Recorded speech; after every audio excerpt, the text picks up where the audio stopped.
비가 잦았던 봄이었다. 장롱 속에 넣어둔 겨울 외투를 다시 꺼낼 정도로 아침 저녁은 싸늘했다. 아이의 등원 준비로 분주한 부엌.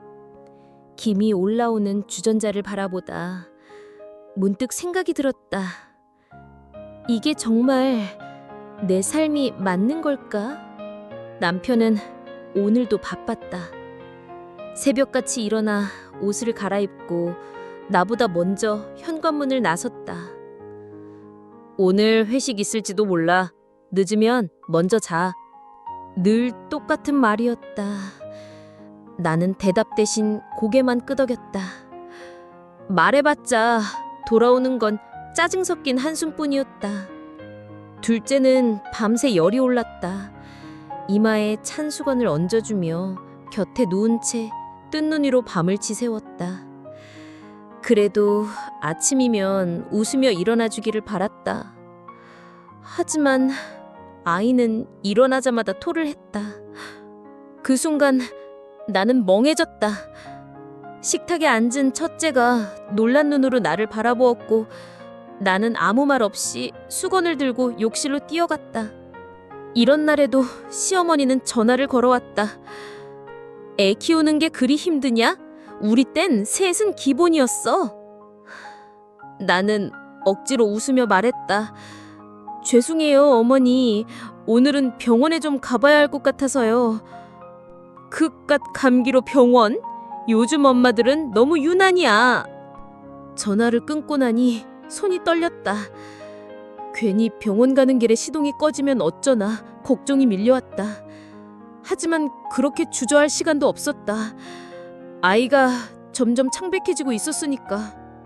병원 대기실에서 아이를 안고 앉아 있었는데 옆자리 아주머니가 말을 걸었다. 세상에, 엄마 얼굴이 터 아파 보이네. 요즘 많이 힘드셨어요? 나는 고개를 끄덕였다. 그 말 한마디에 눈물이 났다. 누군가 나에게 괜찮냐고 묻는 일, 참 오랜만이었다. 그날 밤 남편은 오지 않았다. 연락도 없었다. 나는 혼자 아이들을 재우고 식탁을 치웠다. 달그락거리는 소리만 거실에 울려 퍼졌다. 그 다음 날도, 그 다음 주도 남편은 바빴다. 나는 혼재없다. 아픈 둘째 돌보랴, 첫째 학습 챙기랴, 장도 봐야 했다. 아이 셋을 혼자 감당해야 하는 하루하루였다. 친정 엄마는 전화를 걸어 위로하려 했지만 나는 결국 참지 못하고 목소리를 높이고 말았다. 엄마도 나 키울 때 힘들었잖아. 나도 해낼 수 있어. 나도... 말이 끝나기도 전에 목이 메었다. 엄마는 아무 말 없이 전화를 끊었다. 그 조용한 끊김이 더 마음을 아프게 했다. 그리고 그날이었다. 첫째 아이가 말했다. 아빠, 요즘 자꾸 이상해. 아까 통화하는 거 들었어. 어떤 여자한테 사랑한대. 그 말을 듣는 순간 세상이 멈춘 것 같았다. 귀가 멍해지고 손끝이 차가워졌다. 믿고 싶지 않았다. 하지만 아이가 거짓말을 할 리 없었다. 나는 휴대폰을 들었다. 남편의 메시지를 몰래 보기 시작했다. 그리고 거기 있었다. 사진 속 그 여자의 얼굴. 둘이 나란히 있는 사진. 그리고 오늘도 그립다. 당신의 냄새. 숨이 막힐 것 같았다. 이게 진짜 현실이란 말인가? 그 순간 문이 열렸다. 남편이 들어오며 말했다. 왜 이렇게 어두워? 뭐 좀 먹었어? 나는 말이 나오지 않았다. 눈물이 왈칵 쏟아졌고 남편은 당황한 얼굴로 나를 바라보았다. 왜 울어? 무슨 일 있었어? 그의 무심한 표정이 더 참을 수 없었다. 나는 조용히 물었다. 그 여자 누구야? 당신 정말...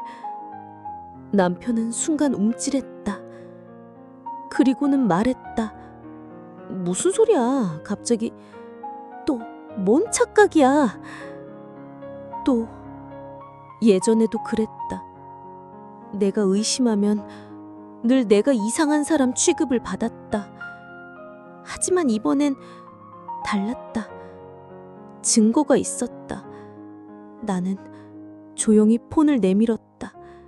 그 사진을 보여줬다. 남편은 얼굴이 하얘졌다. 그리고 그때 첫째가 방에서 나와 울먹이며 말했다. 엄마, 미안해. 나 말 안 하려고 했는데 미안해. 나는 아이를 꼭 안았다. 아니야, 네 잘못 아니야. 엄마가 너무 바보였어. 그날 밤 잠이 오지 않았다. 아이들 얼굴을 보며 생각했다. 나는 지금까지 뭐였을까? 그 사람을 믿고 참고 또 참았는데 돌아온 건 나는 더는 예전의 내가 아니었다.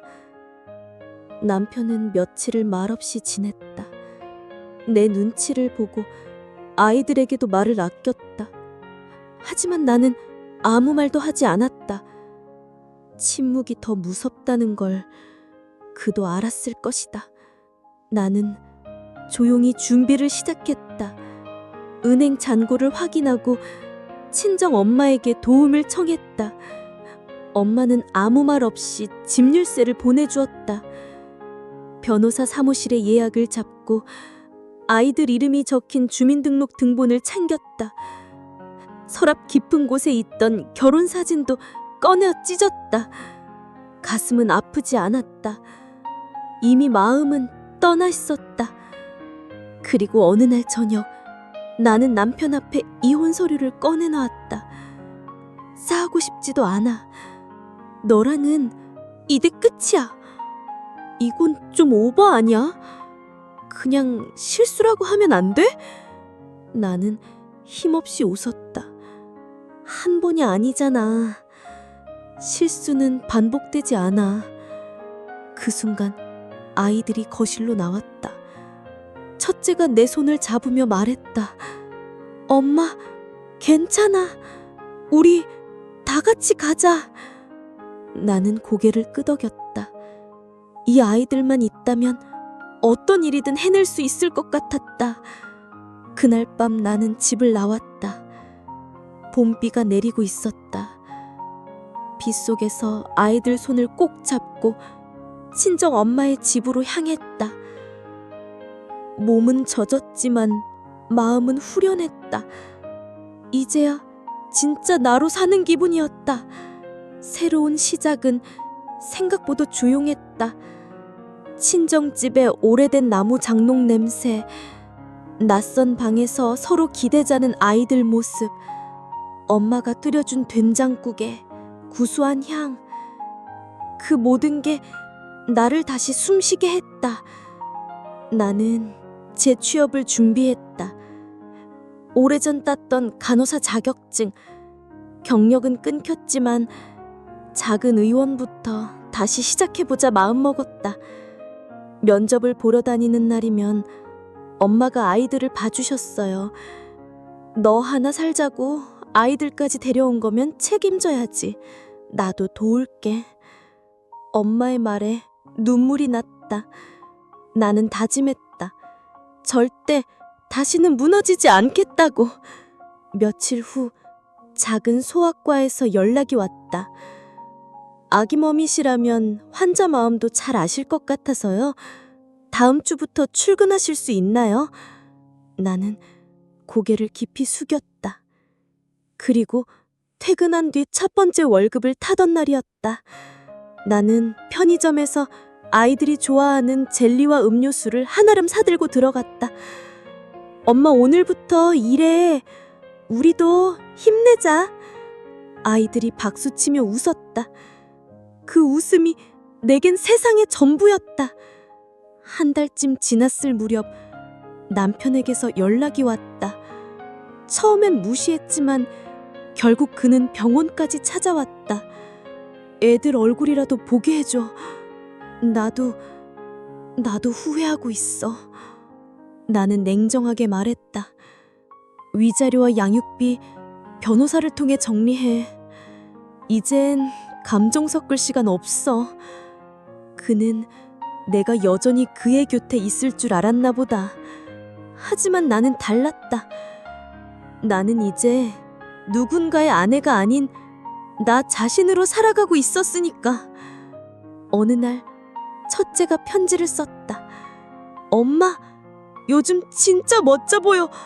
나도 나중에 엄마처럼 될래.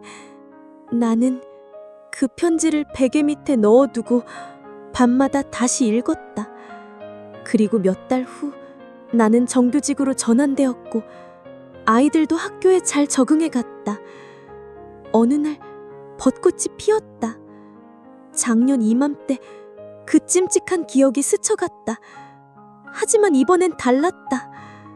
나는 아이들과 함께 벚꽃길을 걸었다. 첫째가 물었다. 엄마, 지금 행복해? 나는 웃으며 대답했다. 응, 많이. 너희가 있어서. 하늘은 맑았고 바람은 따뜻했다. 벚꽃잎이 흩날리는 길 위에서 나는 또 한 걸음 나아갔다. 지금도 아이들의 웃음이 나를 버티게 한다. 그리고 이제는 나를 위해 살아갈 시간이다. 비가 그치고 나면 분명히 무지개가 뜰 거라고 믿는다.